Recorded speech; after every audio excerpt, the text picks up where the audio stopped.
So hi guys, I'm going to address my antenna issue today. It's another crazy thing that I'm trying to do as I learn through all this ham radio stuff. My antenna is sitting up there kind of crooked. I showed you the other day, and I'm gonna bring this down and redo it. The weather's good. I'm all done with the carport, and then I'll talk some about grounding, which I actually went back and undid all the grounding that I did the other day, and I'll explain why. But for now, I'm going to get up here and try and get this antenna lowered. I'm going to try and straighten it out on the mast, and then I'm going to run it back up as far as I can get it to go. We'll see how it goes, but that's what I'm going to do. So here we go.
So I'm just going to shut this down and cool off and then come out and clean up.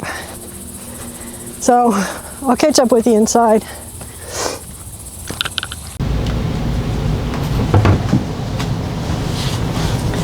Okay, so anyway, back in the air conditioning, thank God, because that was viciously hot out there. Really, really super humid, so super miserable. But I got the antenna hooked back up.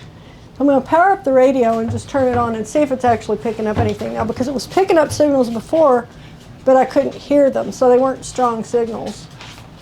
So let's just see what happens.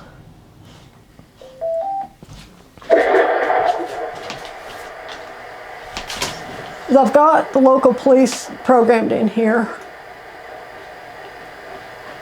And there's also a weather channel programmed in and a bunch of other stuff. I got quite a bit of stuff programmed into it.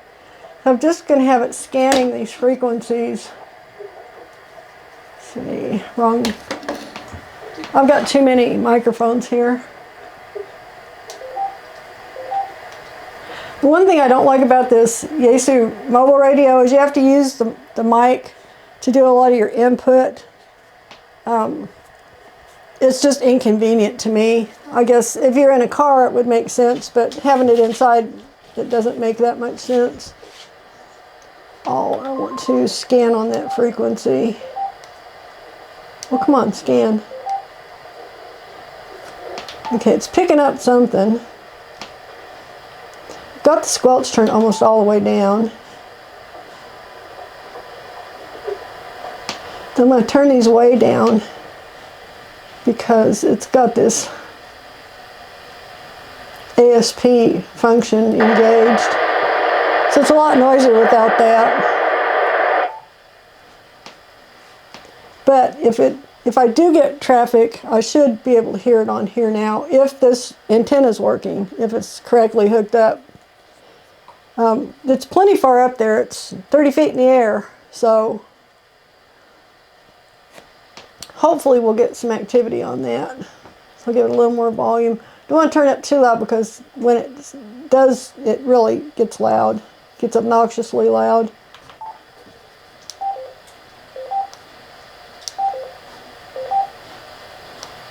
Come on, scan. Okay, it's going to annoy me. 158, 730. That's the frequency I want for the cops, the local cops. So if I hear any traffic on that, I'll know it's working anyway. If that's not the issue, then I've got something else going on. And I don't know anything about this, so I'm learning as I go. That was the whole intent and purpose of getting into ham radio as a hobby, was because I knew I'd have to learn a bunch of stuff that I have no background in, other than just using a radio at work for a few years, for like a decade. I don't have any radio knowledge, so I'm having to learn everything from the ground up. So that's a good thing. Now the thing about the grounding, I was going to tell you, I'll link the video that I watched the other day.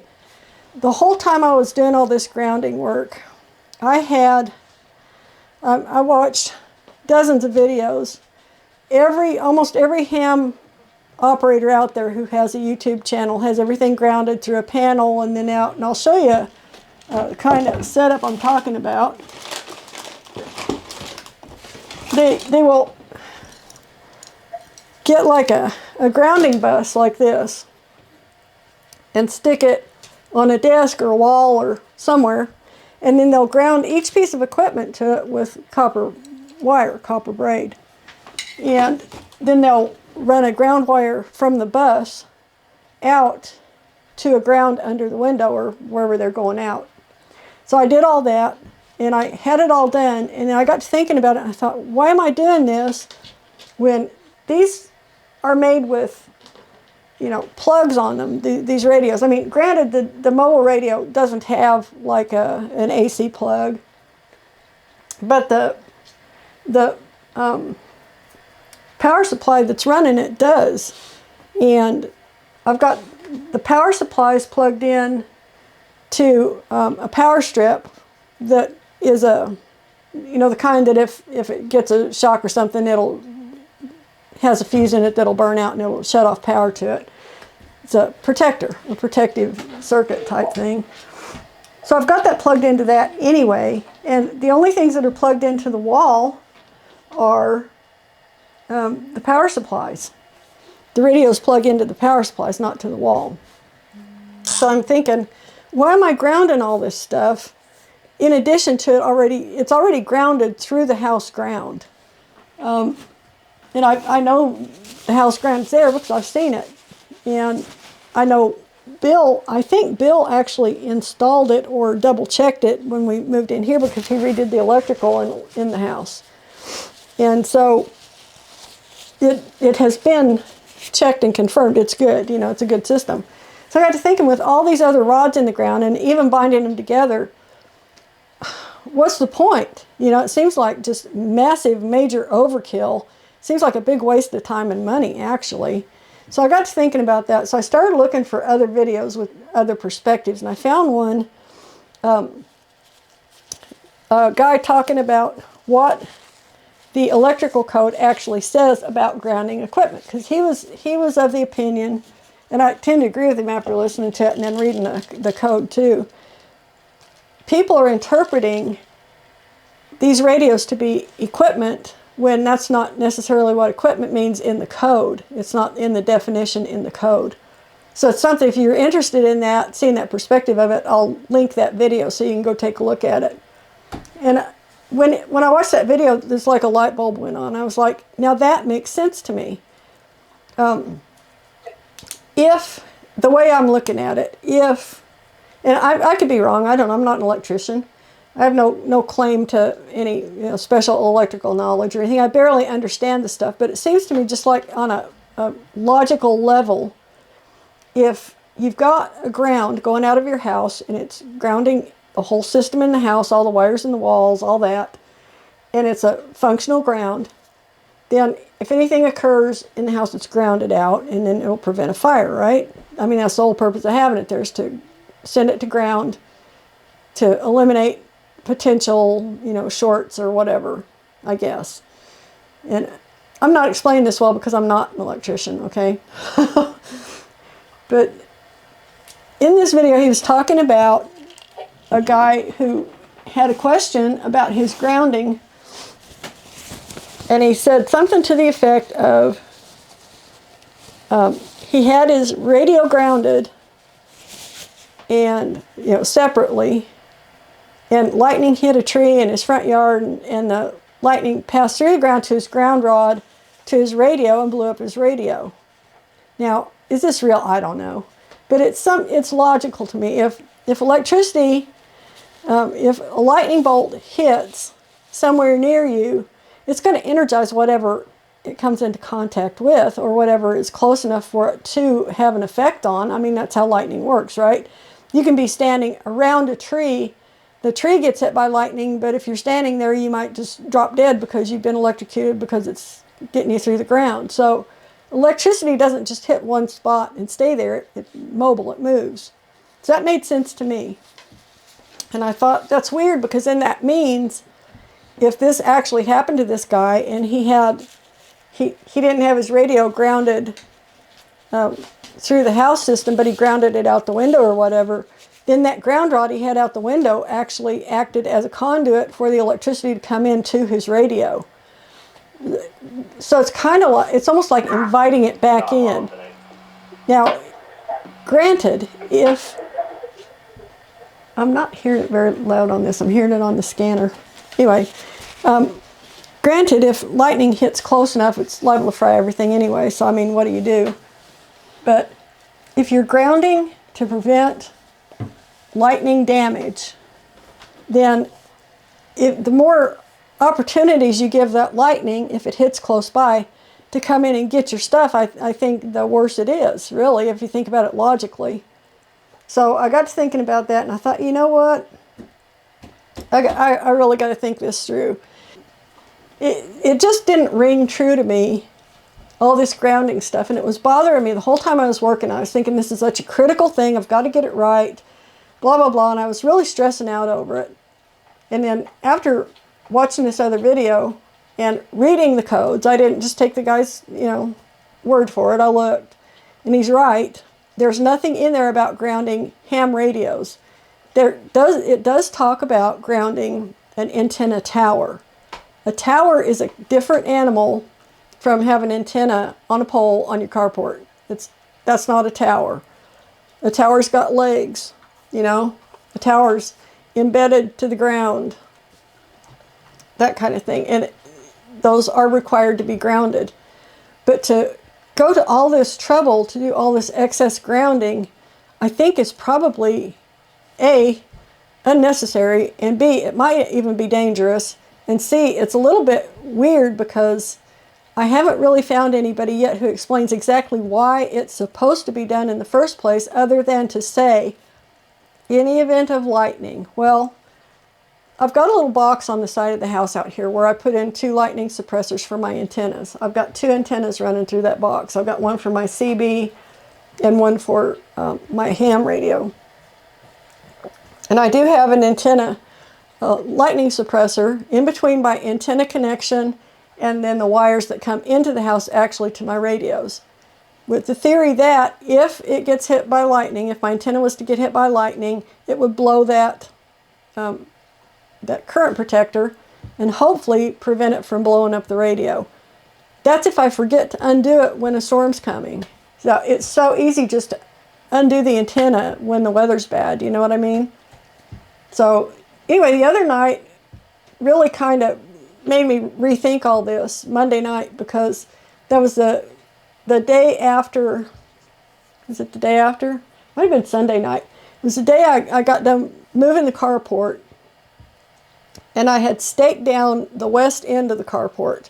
I got 2 stakes in, and then by then I was just wiped out tired, so I thought, well, I'll just do the rest of it, you know, tomorrow. And I knew that there was a possibility of rain. So I thought, okay, I'm just going to make sure this is, you know, as tacked down as I can get it. I started the other stakes, but some of them were bent and they were really a bear to get in, and it was dry and the ground was hard. But I did get the 2 on the west end in really well. I got them clear down. So I started the other ones and then I quit for the night. Well, I came in and I was sitting here watching my security cameras. I got a big TV back here. I can see what's going on outside. It's better than a window, so I don't have to move any curtains or anything.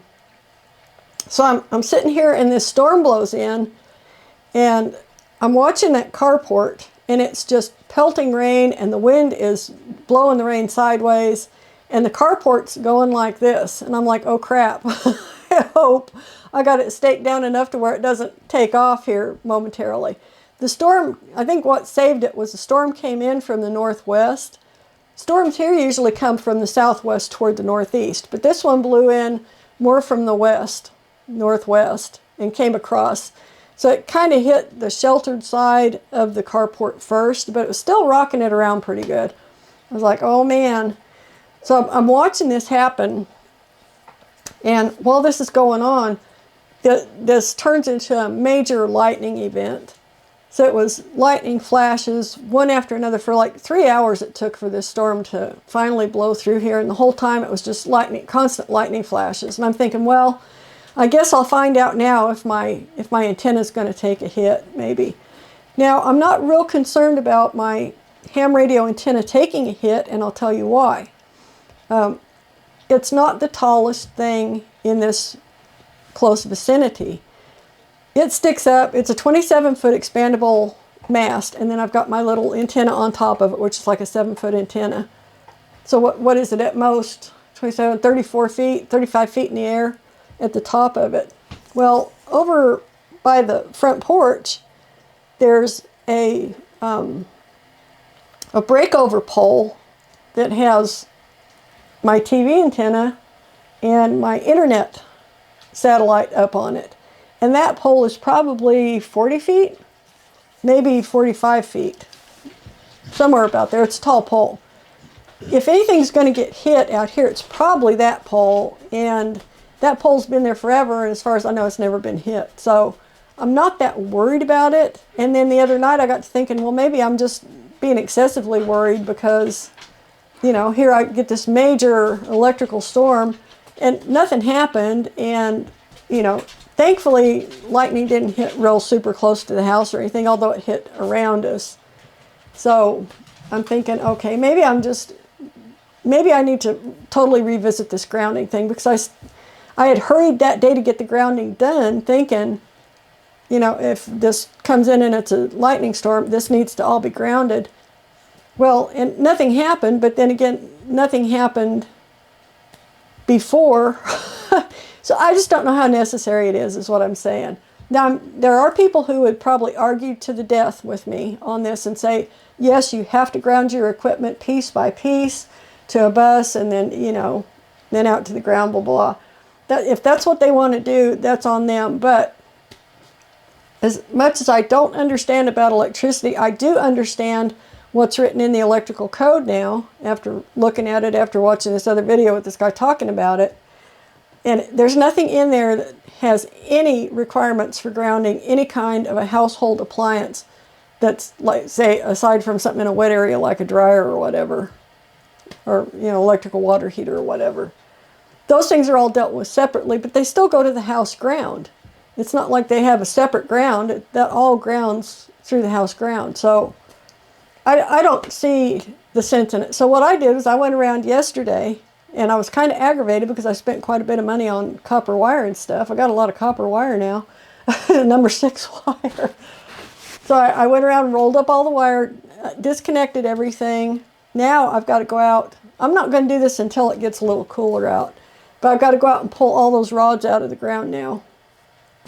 So I ran this by my younger brother, who's an electrician by trade too. And he's in agreement with me. So I'm like, okay, so I'm not crazy. And he said, no, he says, it doesn't make any sense. So I'm like, okay, so I'm good to just take it out according to him. And I trust that he knows what he's doing, because he's been doing it for a long time, and he's, you know, still walking around with all these fingers and stuff. He's never got fried. So, you know, I don't know if the grounding thing is just kind of like this weird myth that snowballed, or if there's some logical explanation for it that all these people really think makes sense and they believe that it needs to be done. But everybody's got to decide for themselves how they're going to do this. And I said, you know, the FCC gives the authority for electrical installations to the local board, you know, for that kind of thing. So the electrical board that does the rules for how it has to be done says nothing about doing any of that. So I'm not going to do it. If I had a tower with legs, a tower, then I would go to, you know, great lengths to ground that correctly. But that's the only piece of equipment that's specifically mentioned in the codes that has a specific additional grounding requirement. So, and it's not something that's in your house. It's already grounded out through the house system. That's separate. So, you know, I'm just gonna, I have to go by what I think is the right thing to do with it. And I was worried, something about having all that wire out there and going to those rods was bothering me. It was like, I don't know about this. This just doesn't seem right to me. I've never seen this anywhere else before. It's not something that makes any sense to me. Because even if you, I mean, the way they were talking about it, if you have your house ground over here, your house is grounded to this rod, okay? And then 35 feet away, you've got a rod for an antenna. Well, they want you to bond the grounding rod for the antenna to the house rod so you don't create a loop and cause a fire. So just having that there and grounded to something that can draw a current is enough to jeopardize your house ground. So why am I putting more grounds in the ground and then running them all together? I mean, it just didn't make any sense to me. It was not giving me any confidence that this was actually a legitimate thing to be doing. And now, after looking at the electrical code, I don't think it is. I think it's kind of, I'm not going to say it's crazy, because I'm sure that the people who do it understand the reasoning for them doing it. And they probably have, you know, a more solid background in electronics and electricity and all that than I do. But just from a practical, common sense perspective, it doesn't make any sense to me. Now, I understand some of the arguments, but it still doesn't tie it in for me so that I understand why this puts your house ground in jeopardy And then you've got to tie all this stuff together. So rather than mess with that, I thought, I'm going to pull all this crap out of here. I'm going to pull the rods up out of the ground. I'm going to get all this wire rolled up, get it disconnected from everything, and then, you know, and just proceed from there, because everything that I've got in the house is grounded through the house. The stuff that's outside is not a tower with legs. It's just, you know, attached to a carport. The carport's basically grounded anyway. It's got stakes holding it down in the ground. So, I mean, I think it's overkill. And I think it may be unintentionally dangerous overkill.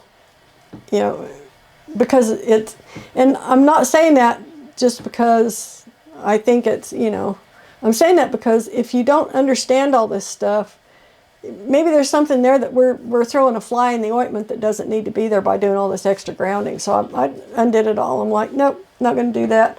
I don't have a wire running out my wall anymore. Grounded to a grounding rod out there under the window. I'm just not going to do that. I think it's a way to invite in more problems than it is to keep more problems out. Like I say, when it's storming, I'm just going to unplug stuff anyway. I mean, there you have it. That's the simplest. It's Occam's razor. You know, the simplest explanation is very often the correct one. So what's the best protection you can have during a thunderstorm? Unplug your equipment. You know, there's no reason for you to be sitting there during a thunderstorm working on equipment that's plugged in to electricity. You know, if you've got a battery operated unit or something, then it's a different story. You can leave it on, it's not a deal. But if you've got something that's actually connected to an antenna outside or to your electrical system, it's probably better just to turn the dang thing off and unplug everything.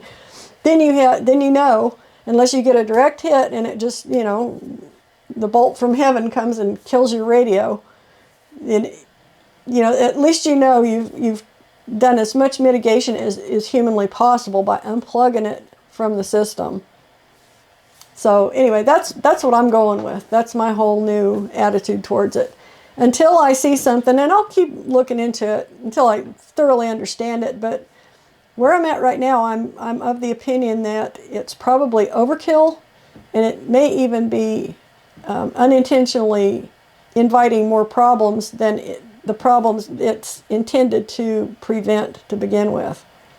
And, you know, so all you guys that are ham radio operators and already know all this stuff and follow that kind of thinking, feel free to try and convince me, but until I hear something besides, well, you know, it's lightning prevention or whatever, that just doesn't make enough sense to me.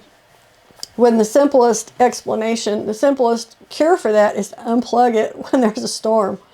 You know, if you're going to be gone overnight, unplug your radio before you leave. So if an electrical storm comes up before you leave, you don't have to sweat it. You don't have to, you know, agonize over, oh, is it going to get fried? Just unplug stuff. It's very simple. So anyway, that's what I'm doing with this. And I haven't really heard this radio putting out any volume yet, but I don't have it turned up very loud because I didn't want to overrun the video here. So I'm going to keep toying with this and see if I can get this radio tuned in, get it dialed in. And I mean, I've still got a lot of. Okay, that's the scanner.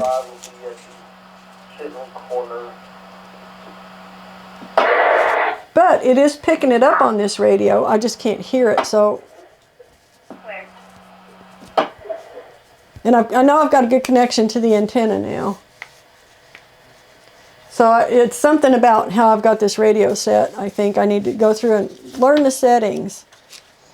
Oh, there's a lot to learn. This is a thick book, guys. Thick book. Exciting reading, too. So, anyway. All right, well, that's all I got. I just thought I'd get up there and get that antenna straightened out today and maybe make a cleaner connection of it. And I'm happy I got it done because it is miserably wretched out there. But I still have to go out and retrieve Bill's umbrella and put that away. So I'm going to go do that, and I'll see you guys in the next one. Thanks for hanging out with me, and thanks for watching my videos. there's no telling what I'll come up with next. Who knows? You know, it's a whole interesting, mysterious world out there. So we'll see what the next big deal is. I'll see y'all in the next one. Thanks for watching. Bye.